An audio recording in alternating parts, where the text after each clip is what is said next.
Assalamu alaikum, урматтуу мекендештер, туугандар. Бүгүн 8 май болуп атат. Жалалабад шаарында сиздерге курс валюта бааларын билип тартып өткөтөйүн туугандар. Сиздер видеого алдындан лайк кнопканы басып койсоңор, каналга катталбагандар каналыбызга катталып койгула.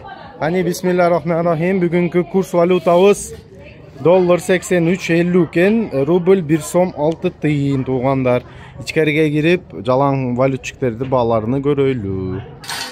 Мына туугандар, курс валютасы 8 май числого ушундай болуп атат. Доллар 83.50, рубльбыз 1 сом 6 тыйын, сатылышы 1 сом 9 тыйын экен туугандар. Жалаң валютчиктерди курс валютасы бүгүнкү күнгө 1 сом 6 тыйын рубль, сатылышы 1 сом 9, 1 сом 10 тыйын болуп атат. Жалалабад шаары 9 майга караганда курс валюта баалары шундай туугандар. Видеобуз жаккан болсо лайк кнопканы сурап калам. Каналыбызга катталбагандар каналга катталып койгула туугандар.